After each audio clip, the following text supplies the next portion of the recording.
Hi, how's everyone going? Today I'm going to be talking about fishing. Now, fishing is true and dear to my heart. I've been fishing since Lord knows how long. I've been fishing with my grandpa. I have my own fishing channel. And for a lot of people, their first experience can really make it or break it. Now, I'm going to talk about it here why. Now, during your first experience, if you don't catch anything, it's going to be really bad. It's going to make you have no patience. You're not going to like the sport. You're going to think it takes 3-4 hours just to get a single bite. Now, if your first fishing trip is great and you end up catching several fish, most likely you're going to come back for more because it gets pretty addicting. Now, don't worry. I'm going to teach you ways how you can help catch some fish for your first trip, or if you want to give it a second shot, I'm going to teach you 3 ways 100% guaranteed to help you catch fish. And these are the 3 keys. Now, the 3 keys are bait, tackle, and the type of fish you're targeting. Now, those 3 are very big keys to this, alright? You don't want to have the wrong type of bait going fishing in freshwater or saltwater. There's 2 big differences. For freshwater, you can't go wrong with worms.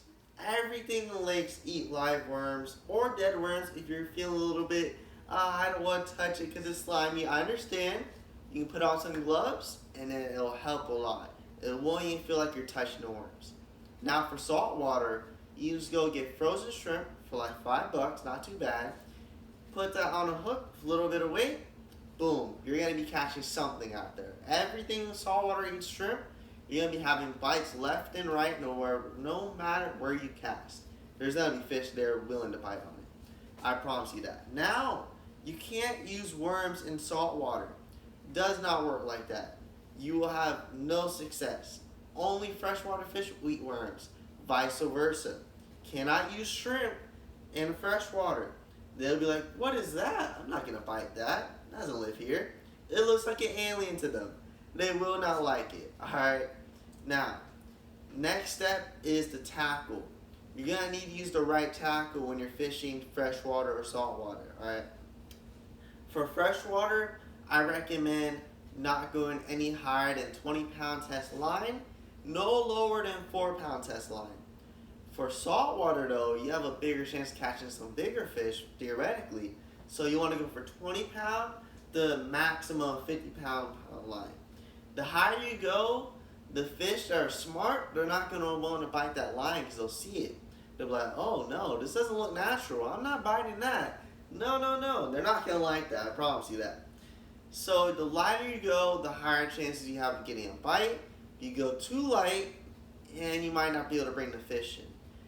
Same thing with weights. You don't want to go super heavy weight or a super huge hook for your first time. It's better to go small, nice and little tiny pieces of bait, tiny weights, tiny hooks, tiny fishing pole. You're going to have a good chance of catching fish. Go to Walmart, spend $25, you'll have everything you need. That's what I did for many years, and I'm still successful. You don't need a $300 fishing rod. Now, mind you, I did end up upgrading to stuff like that because I absolutely adore the sport. Alright, now we're going to be talking about the fish you're going to target. Now, for saltwater, you're going to want to go for the saltwater catfish. Super common in Florida. It's practically a nuisance. Most fishermen don't like it at all. They consider it a trash fish.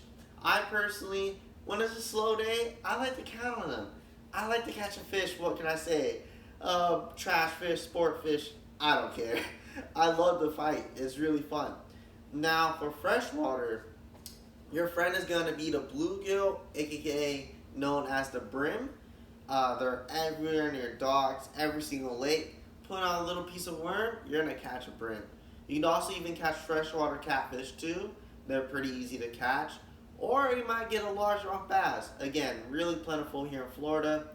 And you're not going to be able to target those freshwater fish in saltwater. So just know what type of water you're going to fish in for the type of fish you want to target. Lastly, let's summarize everything, alright? Bait, tackle, and fish. Those are 3 key things you need to know. Use the right type of bait in the right type of water, alright?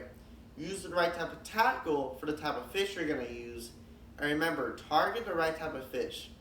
Now, in Catfish and Carp, very popular YouTuber, has his own fishing site and whatnot. He also shows how going for bluegill can be really good for family activities. Mind you, if you don't want to spend the type of money, you could look on survivallife.com and it'll show you ways to catch fish without spending any type of money. You can catch it building natural traps and catch it with your hands, which, mind you, not as difficult as it may sound. There's a lot of practice. Or if you go on riversearch.com, you can find ways to go fishing at rivers that we have in Florida, a lot of natural rivers and creeks, and you can practically see through the river so you can fish for fish that way. Now, hopefully with these 3 tips, you'll have way more success on the water, and hope you enjoyed listening to this talk. Have a good one.